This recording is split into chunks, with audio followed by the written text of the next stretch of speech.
Hare Krishna.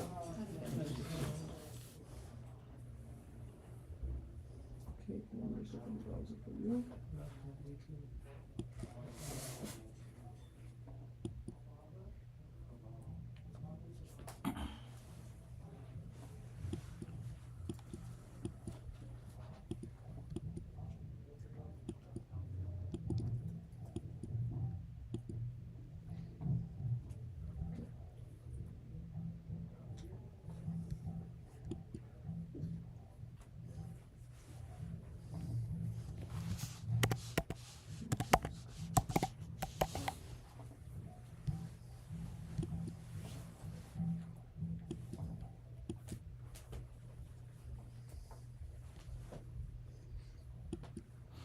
So as of now, we are doing chapter 3, Karma Yoga.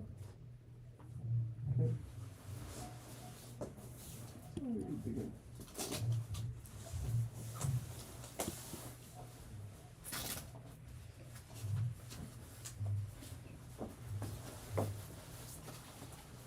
Hare Krishna. Am I audible online?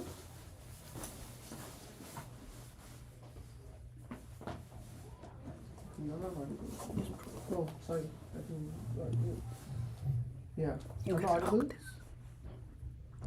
Yes, Prabhu. Hare Krishna. Okay, thank you. Can you check in YouTube if it is working properly? Which channel? Channel. Gita Live NYC. Windows.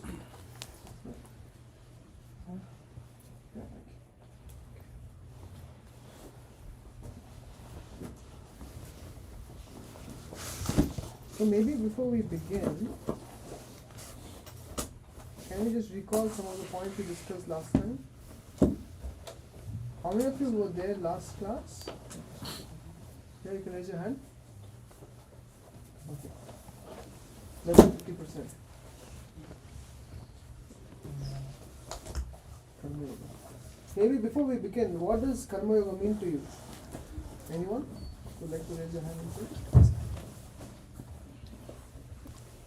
What does Karma Yoga mean to you? You have heard of Karma Yoga before?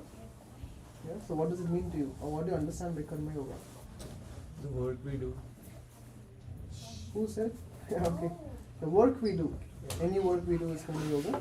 Okay. Without. Thank you. Without? Okay, the work you do. Okay, anything else? We discussed that there are 3 types of karma: bad karma, good karma, and akarma. Okay. Ideally, we should be doing akarma, Akarma. so that we don't take the cycle of birth and death. But I think that's hard to do. But at least try to do good So you'll be karma. shocked to know it's very easy to do. Karma. Yeah, Akarma. Thank you. Correct. Wait a minute. Excuse me. Give me. Some of you, maybe they can just keep it outside, no problem. Okay. No one will steal that without it. Yeah. Thank you. Anyone else? What does Karma Yoga mean to you?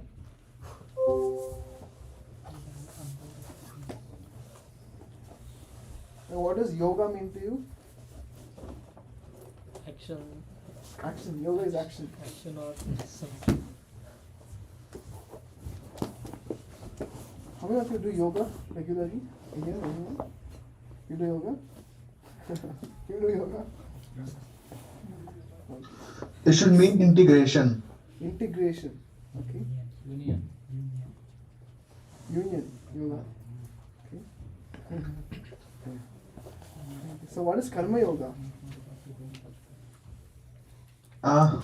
Maybe I'm just taking a guess that like the course of action one follows has the approach behind that, or the guiding principle behind it, behind that set of actions that one follows, is in line or is in alignment with the larger purpose, to maybe fetch, or to fetch God, or to search God, or to achieve God, or to achieve Krishna.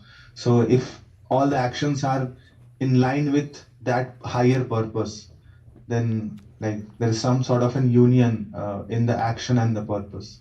I'm just taking a guess. Good guess. I'll just put it in a simple language for everyone, but what you said is correct. When we do activity in such a way that we can actually connect with God, the higher purpose is God. So when we work in such a way that we can connect with God, it becomes Karma Yoga. When we use our thinking capacity in a way that we study the scriptures, we analyze the world to connect with God, it becomes Jnana Yoga. When we connect our heart in such a way that we can connect with God, it becomes Bhakti Yoga. Isn't it? So yoga means to connect.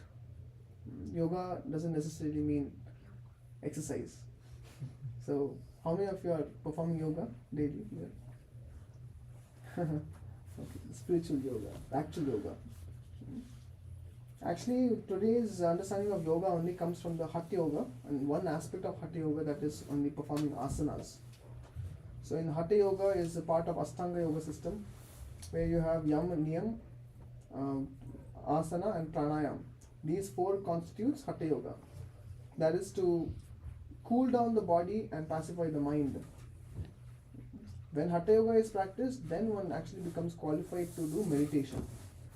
Then comes Pratyahara, that means restraint of senses from sense objects, above which Dharana, Dhyana, Samadhi are successive stages of meditation based on time. How long can you keep your mind focused on God? So Hatha Yoga, in that also people forget Yam Niyam and Pranayam and Asana. Mostly Asana people do for good circulation of blood and improved metabolism. That is not necessarily yoga. At least it is not the yoga what Krishna is talking about. So in chapter 3, Krishna is explaining to Arjuna about Karma Yoga, because in the second chapter, as we have discussed in the past, second chapter Krishna gave an overview of the entire Bhagavad Gita to Arjuna. Therefore the second chapter is called as the Gita summary. Summary or overview of the entire Bhagavad Gita. But because Krishna introduced many terms, many concepts and gave a glimpse of all the yoga systems, Arjuna became a little confused. And finally, naturally, Arjuna asked the first question in the third chapter.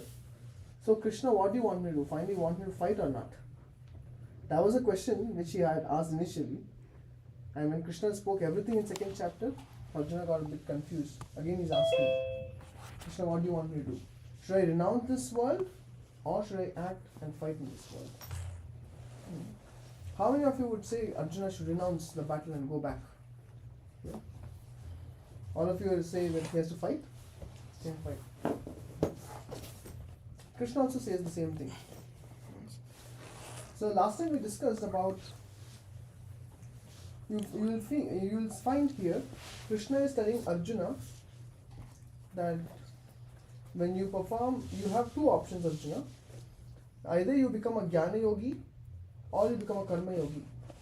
Jnana Yogi means you renounce and you study the scriptures more deeply and you analyze this world using your mind. Otherwise, you can actually fight. These are two people who will attain Krishna consciousness, or they can attain the ultimate goal of life. So Krishna tells Arjuna it's better to work than to artificially renounce. Why artificially renounce? Last time also we were discussing, many people think when you join ISKCON, people, especially parents, have a lot of fear because they think as soon as you join ISKCON, you will become a Babaji, isn't it? They will shave your head up and they'll make you wear saffron robes. Actually, Krishna actually goes against this policy. Krishna actually says you should not become a Babaji. Actually, Arjuna is saying, I want to renounce. Krishna is saying, no, don't renounce, rather you fight in this world. So, necessarily, of course, people get wrong ideas through different kinds of rumors. But why am I saying this? Because Krishna tells Arjuna to renounce this world artificially is very dangerous. To renounce itself is very difficult. To become a sadhu in saffron robes is very difficult. And even if someone does it artificially, he becomes a pretender. So therefore one has to be very careful. Why? Because the mind is generally not controlled. So if someone gives up his profession and tries to take up sadhu vesh, simply living in some dham and begging for his sustenance, it is very dangerous, because in 4th or 5th verse, Krishna tells Arjuna, Nahi kaschit kshanam api jatu tishtata karma krit. The soul by nature is very active, Arjuna. So when someone is very active, to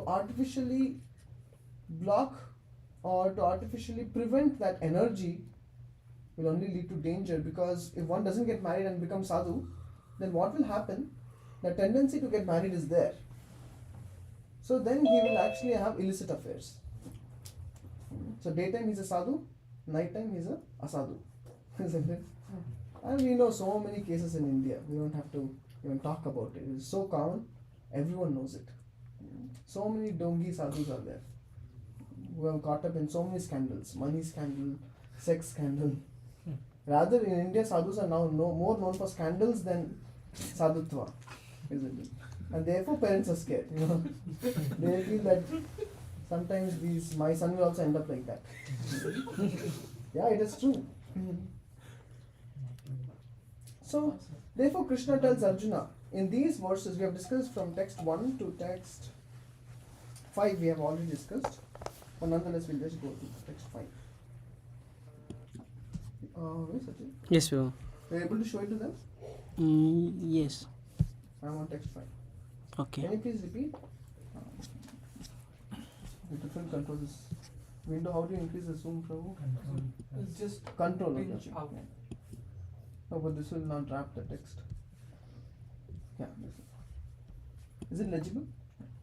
Nahi kaschit kshanamapi नाहि कश्चित् क्षणमपि जातु तिष्ठति कर्मकृत् जातु तिष्ठति कर्मकृत् कार्यते यवशः कर्म कार्यते अवश्यः कर्म सर्वप्रकृतिजैर्गुणैः सर्वप्रकृतिजैर्गुणैः. Everyone is forced to act helplessly according to the qualities he has acquired from the modes of material nature. Therefore, no one can refrain from doing something, not even for a moment. Yeah. So this is the one I was talking about. In this, Krishna tells that everyone is forced to act helplessly. And last time, do you remember, we were talking about 3 modes of material nature? So actually there is a... Just a minute. What is it?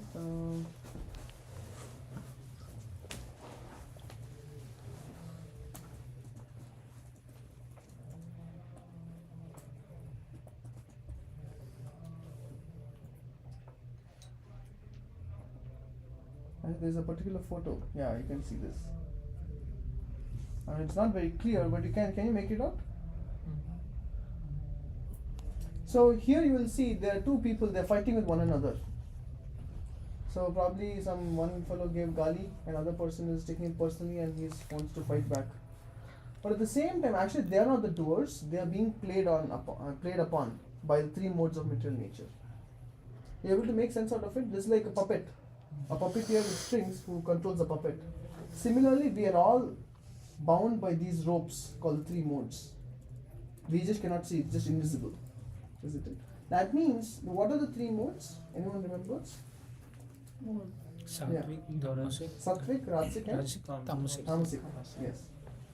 So, the 3 ladies, why is it ladies? Because they represent Durga Devi. She is the personification of Maya Shakti. So, let me know if it's too technical. But she is a personification of material energy, and she is the one who actually controls people through 3 modes. 3 modes of material nature. So, the 3 modes have characteristic features. People who are controlled by the mode of ignorance, Krishna says in the 17th chapter of Bhagavad Gita, the characteristic features are Nidra, Pramad, Alasya. How many of you can relate to these terms? Yeah? Wow. You guys stay here. Nidra, Pramad, Alasya means Nidra is too much sleep. Alasya is laziness. And Pramad is madness due to intoxication. This is mode of ignorance. So more Krishna says in 14th chapter, Karanam guna sangosya sad asad yoni janmasu. So how much we associate with different qualities, those qualities we inherit. That means if you actually associate with people who are very obedient, who are very sense-controlled, with people who sleep on time, get up on time, very disciplined, we also inherit those qualities from them. Isn't it? Similarly, we associate with people who say, you only live once, just enjoy this world. we don't care for tomorrow, today is today, tomorrow who cares. All this nonsense what people say, if we associate with them, we also get the similar mindset. We get those qualities. The careless, carefree attitude, isn't it? Similarly, you associate with people who are very ambitious, highly competitive, very selfish. We also tend to become highly competitive and very selfish. So these are characteristic features, and each of these qualities belong to each of these modes. The mode of goodness, mode of passion, and mode of ignorance. And of course, each one of us, all our personality is a mix of these three modes, out of which one of them is prominent. For some people, for example, animals or beasts, generally they are mode of ignorance. They have mode of ignorance and prominence. Therefore, they are dull. Plants, they have a lot of mode of ignorance, isn't it? Whereas you go upper, demigods, they have more of mode of goodness. Mode of goodness means they are very sensitive. They are fine in speech, fine in etiquettes. Some people, they can just speak so straightforward, whether it hurts the other person, they don't care, isn't it? I mean, they're a little more dull. So like this, all our personality is a mixture of these three modes, you will find.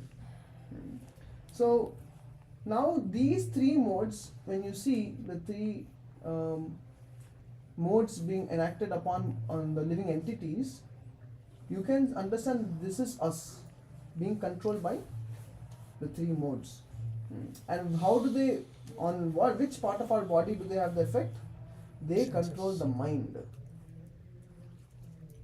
So where is the passion aroused? In the mind. Where are the desires pertaining to ignorance aroused? In the mind. Where is goodness aroused? In the mind. So therefore, people who follow their mind, who worship their mind, they succumb to the three modes. And it's a cycle. More we act or respond to situations in our life with respect to those the three modes, we become more bound in those three modes. That means if we practice lifestyle of goodness, we come to goodness. That in turn reinforces our goodness and we act better in mode of goodness. It's like that.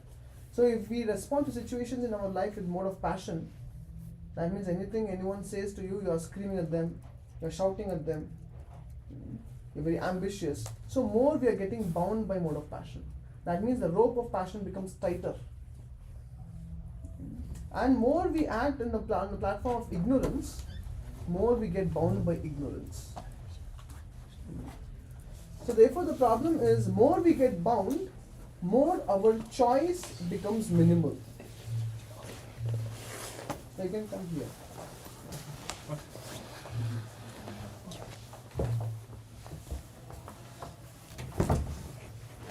Hare Krishna. So I was just saying that more we become bound by the three modes, more we actually are limiting our free will, isn't it? Like initially, see for example, a more of goodness person, he has a better choice to make. For example, some friends, you also might have such friends, they really don't want to drink. I mean, why they don't want to drink? They don't have money to drink. But still, they'll somehow or the other get money, and then they'll purchase liquor and they'll drink. Isn't it? Because they're forced by the bad habits to succumb. And Arjuna asked the same question to Krishna in 3rd chapter, later on it will come. Arjuna asked Krishna, why is it that in this world we see, sometimes we know this is the wrong path, we don't want to go on this path, but still we are forced to do it. Why does this happen? And Krishna tells Arjuna, what is it? Kama esha krodesha rajo guna samudbhavaha mahashano mahapapma vidyenam mihavairinam. Krishna tells Arjuna, it is because of the mode of passion only, which gives rise to lust and anger. I think it is said murder is mostly a family crime. How can the people who love one another the most kill one another? Because in the face of anger, or under the influence of anger or mode of passion, one cannot think. Isn't it? So that means even if one doesn't want to kill, the anger doesn't allow. After a certain stage, you cannot do anything. Like you go to there have been cases when you go and meet a person who out of anger has killed his own relative. You go and talk to him, he will tell you, actually I don't know what happened. After a certain point in time, I just lost it. That's the response. Why? Because more we associate with passion, more we get bound by passion. More we associate with ignorance, more we get bound by ignorance. More we associate with goodness, more we get bound by goodness. That means the ropes only get tighter, isn't it? So, therefore Krishna tells, let me just take it back. Therefore Krishna is telling here, everyone is forced to act helplessly.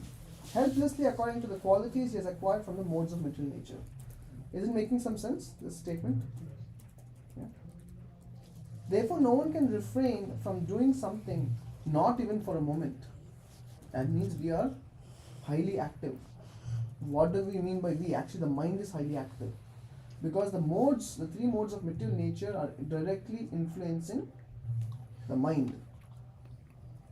Have you heard this? Ever heard of the statement, idle mind is devil's workshop, isn't it? Why? Because mind is always active. You give little free time to your mind, what happens? Immediately the person goes to his bad habits.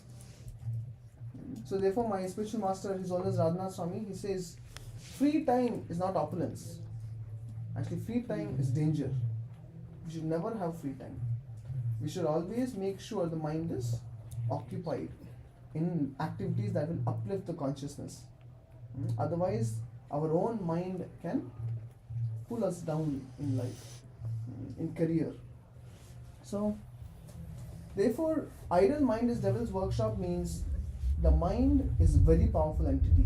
How does the mind work? Where is the mind? Any idea? Where is the mind? Where is the mind in our body? Where is the mind? Is it in my hands? Brain. In the brain? Okay. Any other answer? It's Where is it? intersection between heart, mind, and body. Okay. Close. Heart and body. And mind. Which heart? I mean, yeah. Like Yeah. the inner qualities of like No, goodwill. I'm very happy that you at least said it's not in the brain. That's correct. Correct answer is not in the brain. Senses. Yeah. Senses, not in the senses. I mean Mind through is the senses? senses? Okay. The mind. What? What is it? Soul. Soul. Soul. Okay, so there is soul, it's not the soul. Yeah, it is subtle body. Yeah. So there is the soul, then there is like an under vest. There's the subtle body made up of mind, intelligence, and false ego, and outside is the gross body which you can see mine and I can see yours. So outside the external body is made up of Panch Mahabhut. Bhumi, Rapo, Nalo, Vayu, Kham. That means earth, water, fire, air, ether. Whereas subtle body is made up of Man, Buddhi, Ahankar. Mind, ego, and false ego. Mind, intelligence, and false ego. Correct. So the mind is present in the subtle body. So it's not in the brain. The subtle body is around, it's a covering of the soul. Just like a coconut. In India you would have seen, get those big green coconuts from the tree. I'm not sure you get it in North India also. Yes. Yeah. I thought it's only in South India. Yeah. So these big coconuts, the green ones, that you can consider the green fiber like to be the gross body, and when you remove the green fiber, you have a brown shell. The brown shell is like the subtle body, and inside the brown shell is the coconut pulp, which is like the soul. So soul has two coverings. It has the subtle body over which there is gross body. So in the subtle body exists the mind. So now how does this mind work? Krishna tells in 6.6 Bhagavad Gita, Bandhur atmatmanastasya yen atmaivatmana jitaha anatmanastu shatrutve vartetatmaiva shatruvat. Krishna is telling Arjuna in the Bhagavad Gita that a controlled mind is the best of friends and an uncontrolled mind is the worst of enemies. Because an uncontrolled mind leads one to disaster. It creates a lot of disasters in one's life. Therefore, mind is compared to a genie. You know Aladdin and genie. So mind is compared to a genie which is capable of doing anything and everything. Actually, there's a small story. A small person, he was going somewhere and he found this lamp, like Aladdin's lamp, and he was just analyzing what this lamp is. And as he was massaging the lamp, immediately the genie came. And the genie said, "My dear master, you have called for me." And he was shocked. But genie said, "I'm a servant. I can do anything for you." So then this person said, "Oh, really? Okay, can you just wash my clothes and come?" Immediately genie went, washed his clothes and came within a few moments. Okay, then he said, "Okay, why don't you wash the dishes?" The genie went and in a few moments came back. "Why don't you cook for me?" Went, cooked and came back. What next? The genie had actually it had a condition. If you do not engage me, then I will eat you up. That was the genie's condition. So now he was in a precarious position. He said, "Okay, you do that chore, you do this chore, you do that work, you do this work." But the genie, for any work, would only take a few moments for the genie. So he was confused what to do. Then immediately he closed his eyes and prayed to the Lord. And immediately an idea was inspired in his mind. What was the idea? Dog's tail. Huh? Dog's tail. Dog's tail. No, The not flat dog's in the dog's tail. Oh no. So the idea was, he said, you put a ladder against a wall, and he told the genie, keep going up and come down, and you keep doing that. So the genie was going up, coming down, going up, coming down, eternally. And whenever he wanted something to be done by the genie, then he would call and get the thing done, and again he would say, yes, you can climb up and climb down. That's all the genie had to do. And this genie represents our mind. Mind is a very powerful tool. Mind is not necessarily is neither against us nor our friend, but it's like a tool. Just like a knife, just like you cannot say knife is bad or good. A surgeon may use a knife to help someone. A thief may use a knife to kill someone. Is knife good or bad?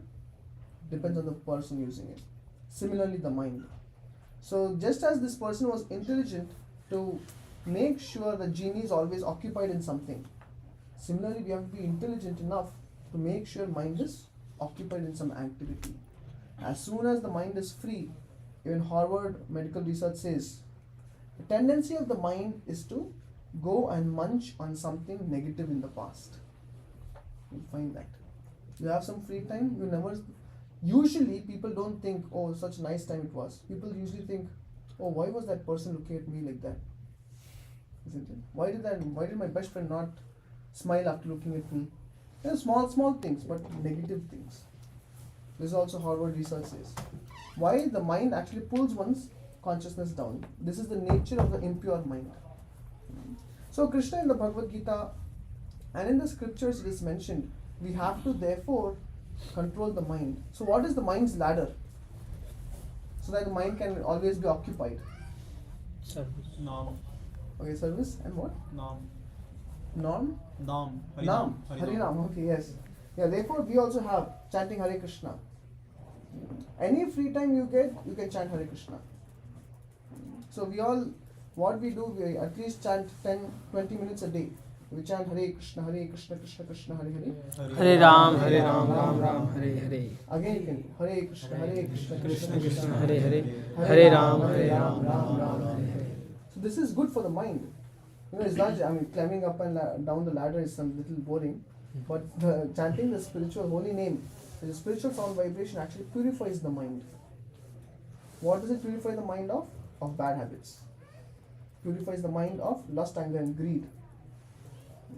So therefore, when we actually engage the mind, any free time is there, chant Hare Krishna. It's like the ladder for the genie.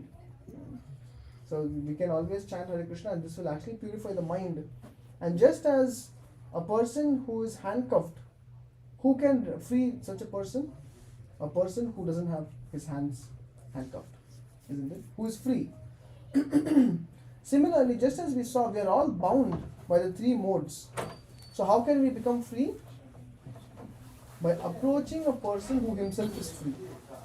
A free person can make others free. You able to understand? That means if you have your hands free, then you can untie the knots of another person. You can free him. Similarly, Krishna later on goes on to say in the Bhagavad Gita that I am beyond these modes.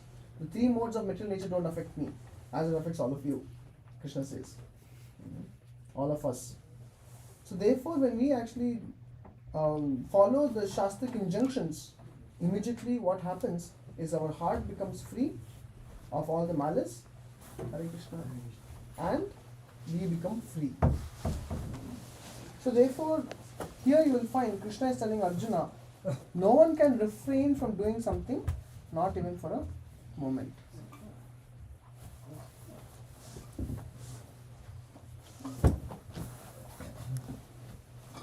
Can you please repeat?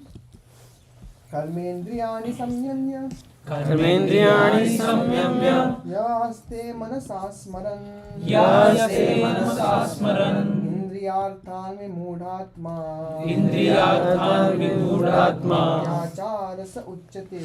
मिथ्याचारः उच्यते. Can someone read translation?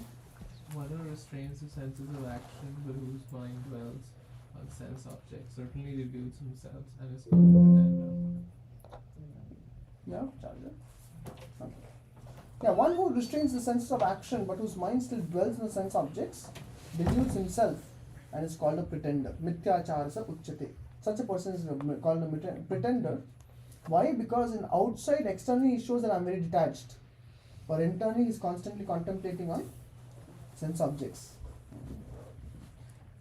Therefore, Krishna tells Arjuna, if you practice karma yoga, it's better for you than artificially renouncing activities.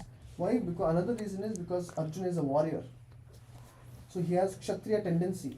What is Kshatriya tendency? Not to keep quiet. Kshatriya tendency means to rule over a land. Kshatriya tendency to become a leader. Isn't it?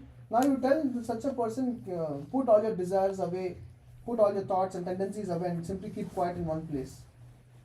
You know, you have heard of Vipassana meditation? Yeah. It's very, very strong, yeah? It's very powerful. Like it's like just imposing, like do this continuously. Yeah, it's very tormenting. Yeah. Vipassana meditation. So Krishna tells Arjuna, don't become, mithyachar.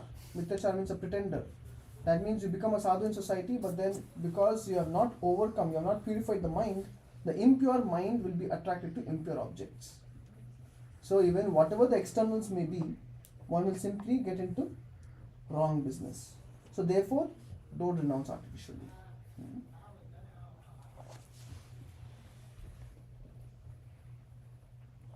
Yeah, can you read?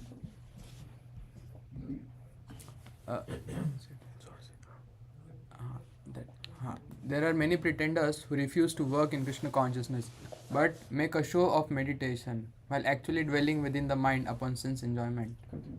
Such pretenders may also speak on dry philosophy in order to bluff sophisticated followers.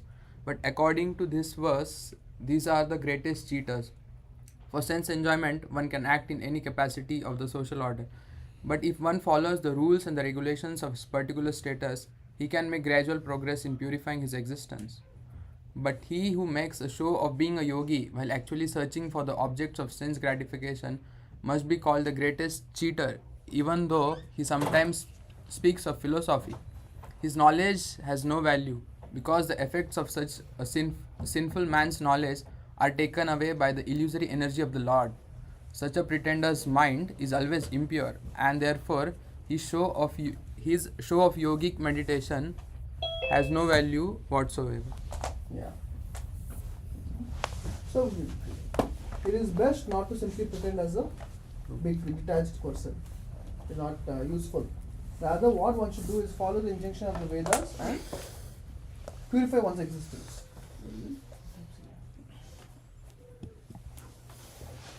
That's what Prabhupada is saying in this. So if at all we want, see in this world, if you want to gain something, you need to go to a guru. So if you want spiritual knowledge, you need to go to spiritual guru.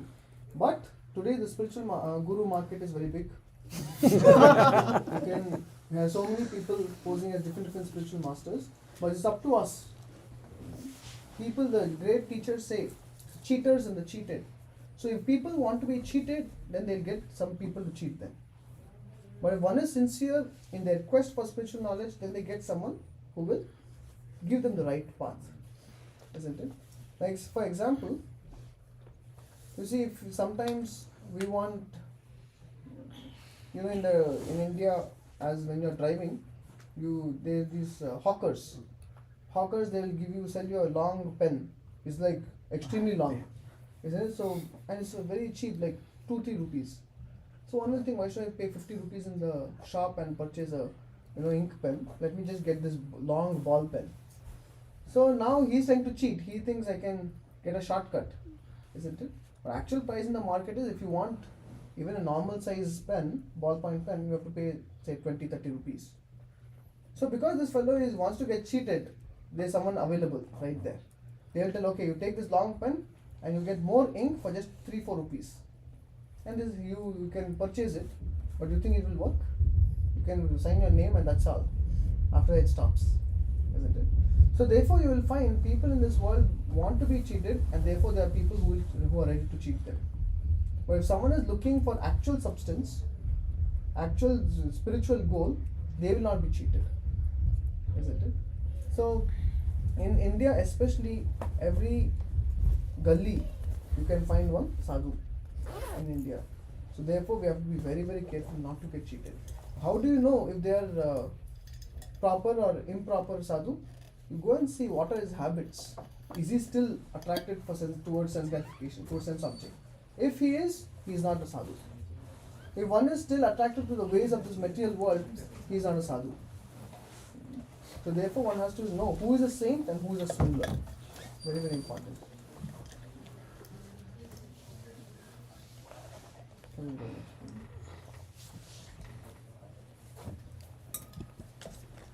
यस्त्विन्द्रियाणि Mansa यस्येन्द्रियाणि Mansa नियम्यारभते Arjun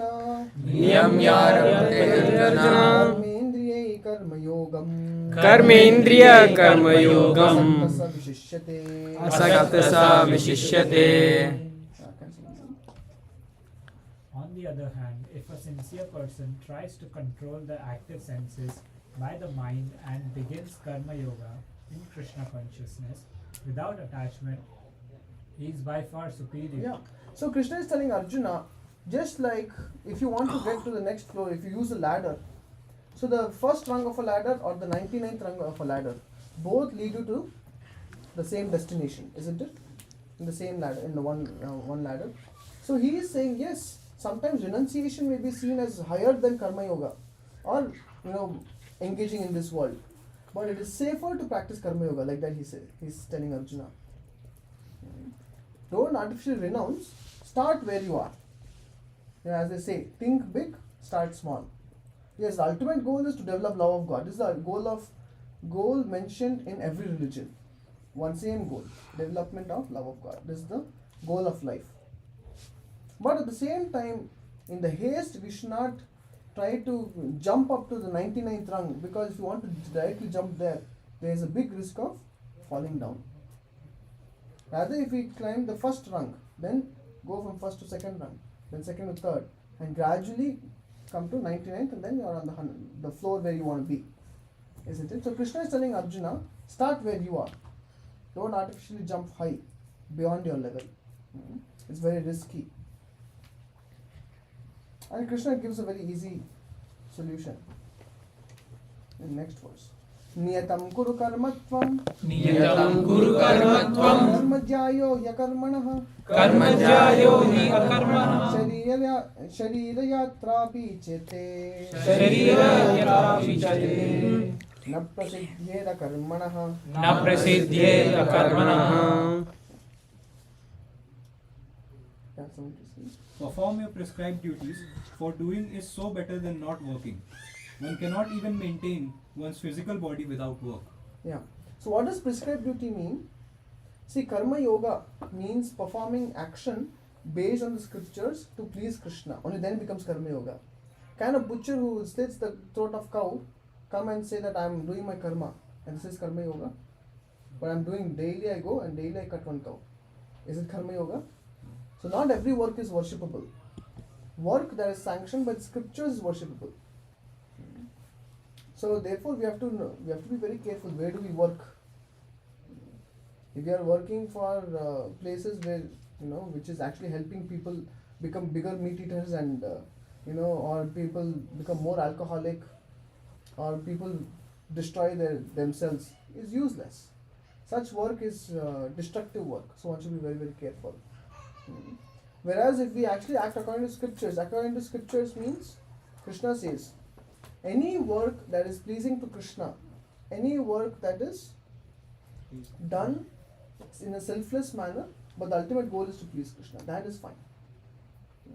For example, you can open a company which will give jobs, especially now, when everyone is looking for a job.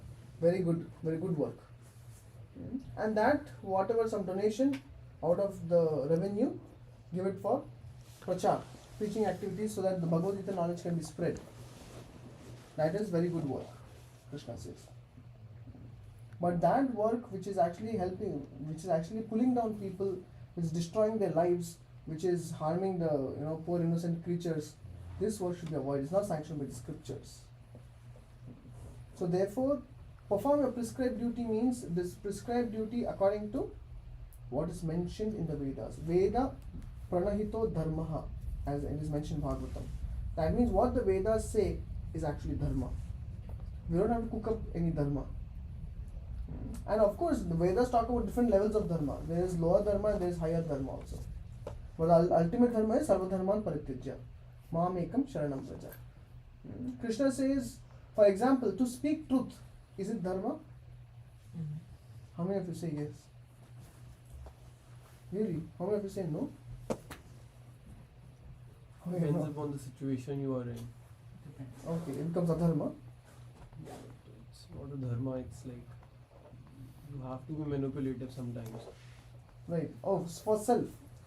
But for others, like if you are in a situation you need to save others, then you have to lie sometimes. So still it is dharma. Speaking truth is dharma, but saving others is higher dharma. Yeah. Correct. So actually speaking truth is dharma. Why should speaking truth be dharma? Because Shastra says it. Using our human form of life for self-realization, to understand spiritual knowledge and practice spirituality is dharma. Why? Shastra says it. Isn't it? So how do we know if something is dharma or adharma? Shastra tells you. To act according, for example, for Kshatriya to become a king and rule over the citizens and make sure everyone is following Krishna consciousness, that is dharma. For a Brahmana to study the scriptures and teach the science of soul and science of God is his dharma. So like this, everyone has prescribed duty mentioned in the Vedas, but what in amongst the dharmas there is lower dharma, higher dharma and highest dharma. So though speaking truth is dharma, like Aryan said. Yeah. So speaking truth is dharma, but sometimes when Krishna told Yudhishthira to lie, that time he should have lied, isn't it? That time, because Krishna, he is the personification of all dharma. When he says to lie becomes dharma. Isn't it? That becomes the higher dharma, for a higher purpose. To establish dharma, one had to lie. So therefore, to understand, what are our prescribed duties, one has to study the Vedas. Not Vedas, especially essence of the Shastras. Otherwise, today many people are concocting what is right and what is wrong, depending on what is logical to them. If you go and see the TED Talks, go and see the YouTube videos, many people say so many things. A lot of nonsense is going on, isn't it? So therefore one has to be very, very careful. Many illicit affairs are going on. People say, so what's the problem? Yeah, you will find this. There are so many things today which is propounded, which is going on as truth. Why? Because people can speak confidently. That's why whatever they speak, people think it is truth. So we have to be very, very careful. So therefore, in front of the absolute truth, everything is subdharma. So first comes devotion, developing love of God, and other dharmas become subsidiary, or other dharmas should lead one to ultimate dharma. So therefore, perform as prescribed duty. Krishna is telling Arjuna, that means what is mentioned in the Vedas, what is sanctioned by the Vedas. We cannot eat anything and everything according to Shastras. We have to eat what we can offer to Krishna. Just like if you go take your father's money and go and purchase something, it's etiquette, you give something to your father also, isn't it? And then you eat. Now that he's dependent upon you, but it's an act of gratitude. So therefore, when we take from material nature, we need to offer something in return to Krishna. And what we get in return is called as prasadam. So that prasadam is nourishing in consciousness and nourishing to the soul, prasadam. So similarly, whatever we take from the material nature, anyone here paying your electricity bill to the sun? Anyone paying water bill to the rivers and lakes, oceans? We are taking so much from nature, but we are not paying anything. So therefore, everyone is in debt. The Shastras explain. But as soon as we become devotees of Krishna, Deva Rishi Bhuta Prinam Pitrinam Na Kinkaro Nayam Renicha Rajan. Everyone is in due debt to the rishis because they have given us the knowledge. The devatas because they are giving us rain. They are giving us so many natural resources.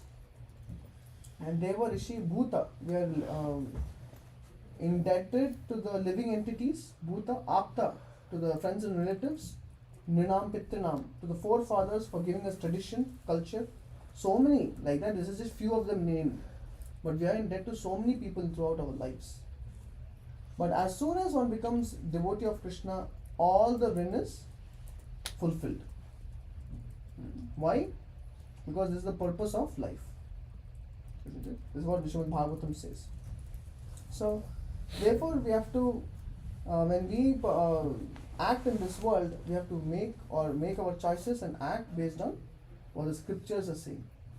Then we will be performing karma yoga, because what the scriptures say, how to obtain God.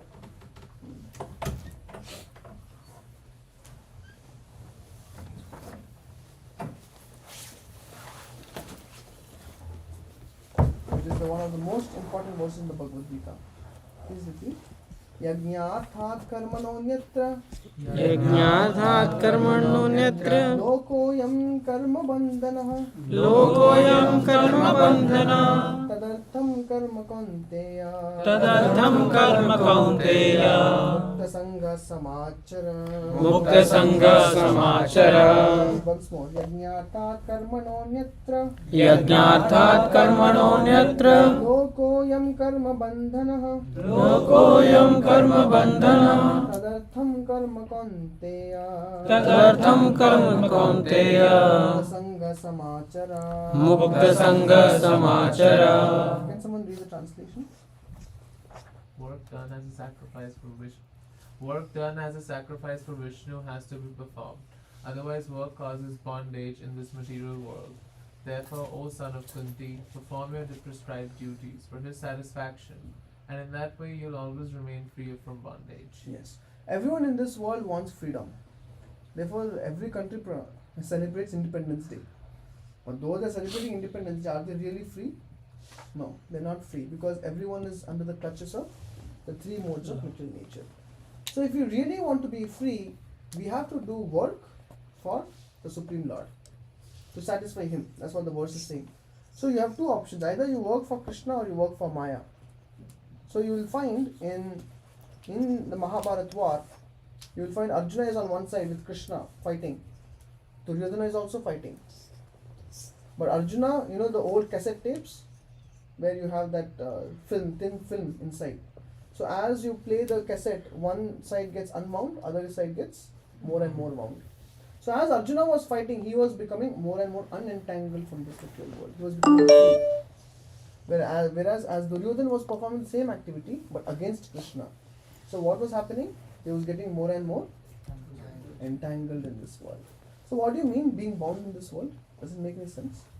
What do you understand by being bound in this world? Repeated birth and Okay, repeated birth and death. Okay. Anything else? Acquiring bad karma.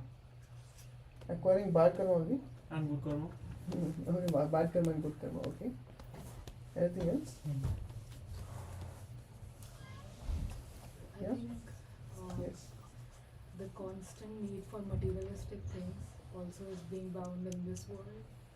And never ending, like this car and a bigger car and a bigger house, and it never stops. Very good. Yes. Correct. The unsatiable desires to enjoy this material world. Very good. Anything else? What do you understand by the phrase being bound in this world? Otherwise, I'm talking English. All of you are looking at me, but none of you understand what It's I'm like saying. a chain reaction, Prabhu, from one karma to the next, to the next, to the next, and it goes on, never ends. Okay, thank you. But what do you mean by being more and more bound? Not being able to realize our this one Swarupa Jnana. Okay, not being able to realize our Swarupa Jnana. Okay, very good. Not There is able to also- go back to God. Not being able to go back to God. Yeah, that's a result of being bound in this material world. Okay, anything else? There is also something called the chords, like CORDS, like the karmic chords, or the like, for instance, if the direction or the approach is such that it is more driven by passion or into the realm of Maya, which is like away from truth or away from God, then such kind of action creates chords, like a web of chords, energy chords or karmic chords, and maybe that is what one gets, like, further and further gets entangled into. Okay, thank you. Yeah, many of you guys spoke many good points. So when we say we are getting bound and more bound in this material world, that means we are actually putting ourselves in a very much more precarious position. This world is called as Dukkhalayam Ashashvatam by Krishna himself. Why? Because everything in this world is temporary. And everything in this world is misery producing, including our body. Analyze your body from the top of your head to the tip of your toe. How many aspects of your body can give pleasure to you? Versus how many aspects of your body, or how much of your body can give you pain? For example, how much of my this forearm can give me happiness? You can tickle the forearm, you can apply some cooling cream, how much happiness can you get? But you take a pin and poke, pierce through my forearm, how much pain can it give? Immense. So every millimeter of our body can give us immense pain. And when we become more and more bound in this world, we are becoming more and more attached to the false identities of this world. We are becoming more and more attached to the things of this world. For example, why is attachment problematic? Now if I'm attached to my phone, which I am, so therefore I'm very careful, because I removed the cover of this phone to fit it on the screen. So anything I'm very careful. If I move the laptop, if it falls, then the screen might break, isn't it? Now to the degree I'm attached to it, to that degree I will feel pain. You have to understand? Say if it's your phone, you have your phone with you. Say that falls and breaks, I'll feel bad because it was a nice phone, but I'll not really feel so much hurt, isn't it? But what am I attached to? That's what actually gives me immense pain. So as we become more and more bound in this world, we're increasing our attachments to this world, which is by nature temporary and misery producing. Dukkhalayam Ashashvatam. So that means it is anyway bound to give us pain, today or tomorrow. You have to understand? And this is what we're identifying ourselves with false identities. If I say I'm an employee of such and such big company, tomorrow I can be kicked out of the company. Isn't it?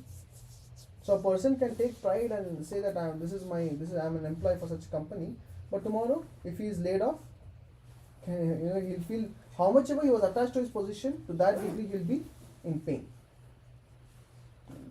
So similarly, how much ever we are happy in the times of success, to that degree we will be miserable in times of distress.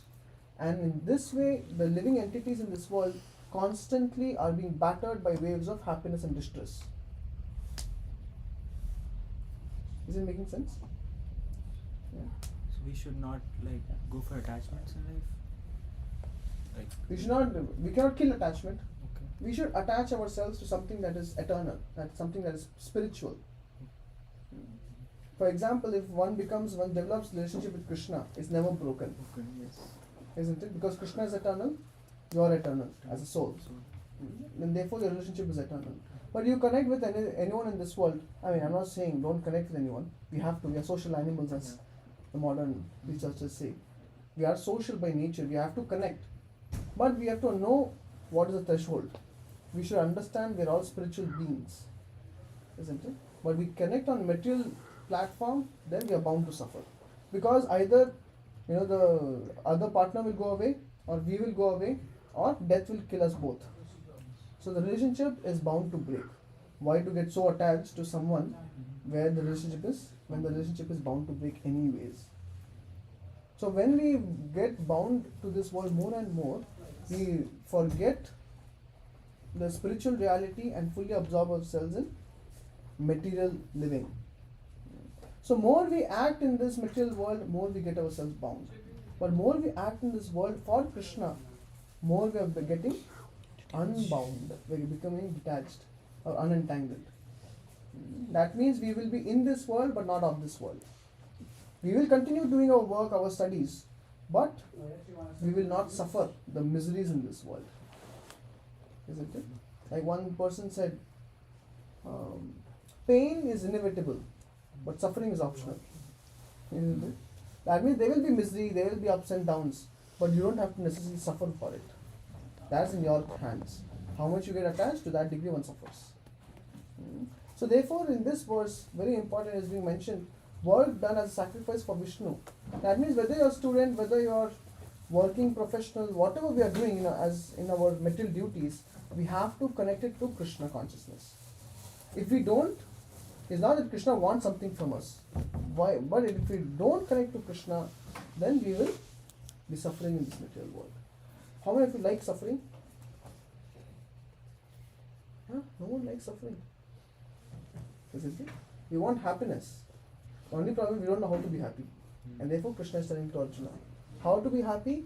Act on my behalf. So therefore work done as sacrifice for Vishnu has to be performed. Otherwise work causes bondage in this material world. Therefore, son of Kunti, perform your prescribed duties for his satisfaction, and that way you will remain free from bondage. That means you will be above the three modes. You will not be bound by three modes. More and more we get bound by three modes, we even minimize our free will. Both are there. Destiny is there, free will is there. Some things are fixed in our life, some places we have choices. But more and more we get bound, more and more we lose our free will. Isn't it? Then we become just like a toy in the hands of Maya. So we will stop here because it's already time. We have about 1 minute. See here, Sri Prabhupada says something very interesting. Therefore, one has to work in Krishna consciousness to satisfy Krishna or Vishnu, and while performing such activities, one is in a liberated stage.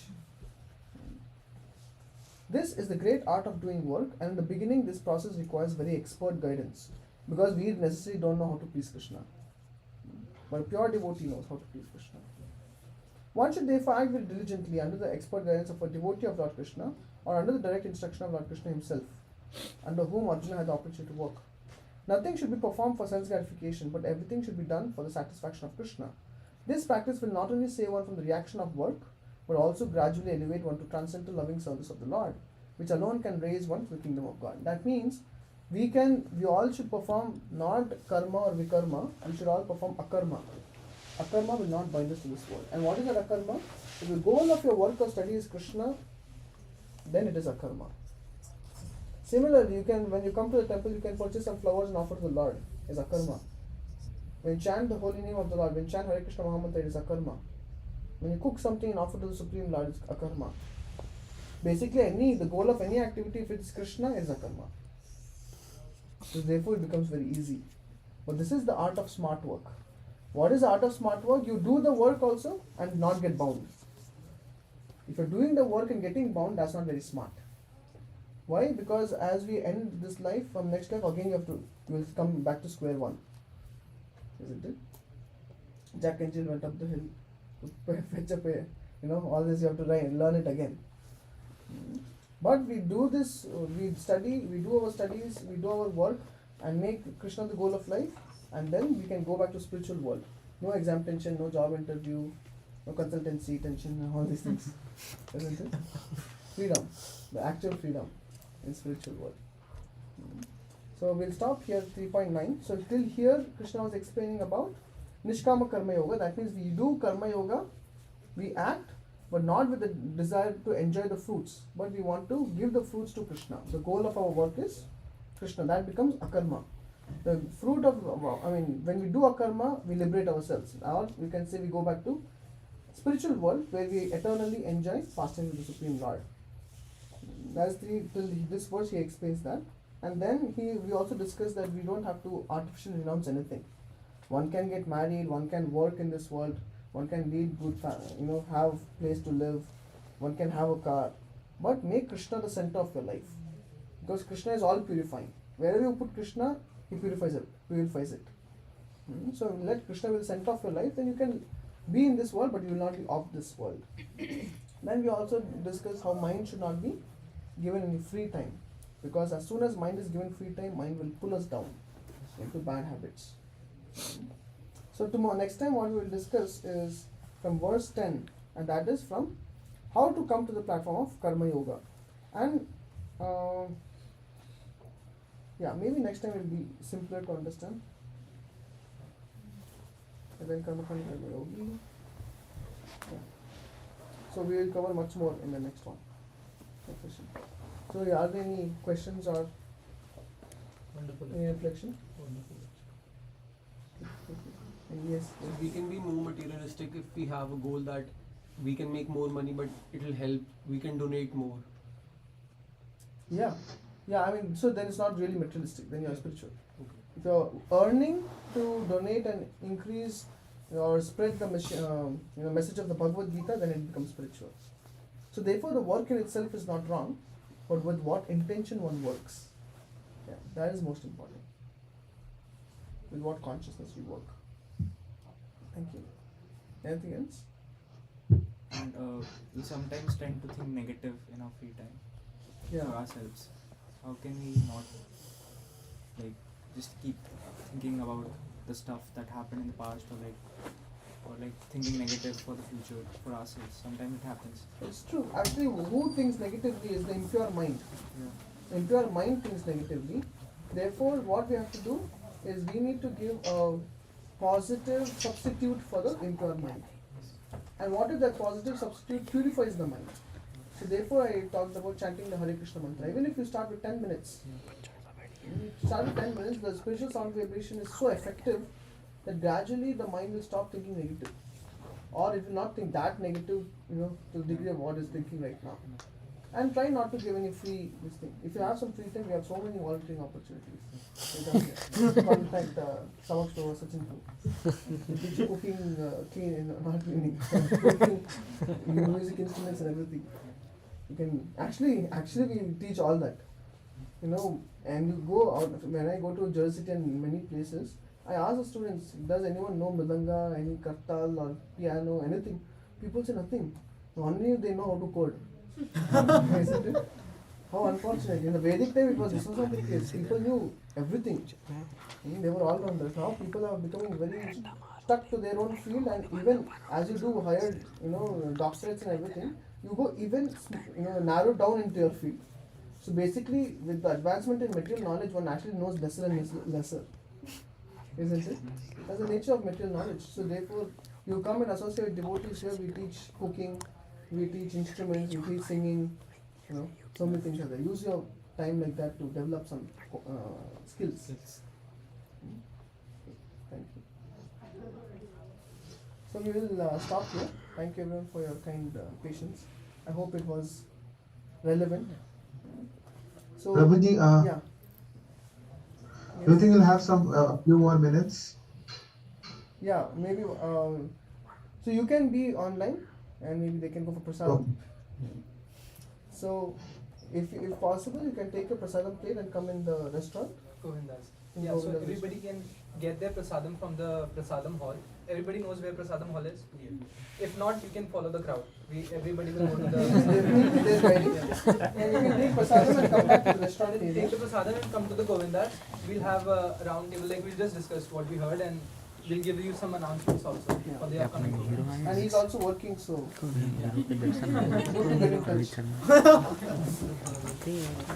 Thank you.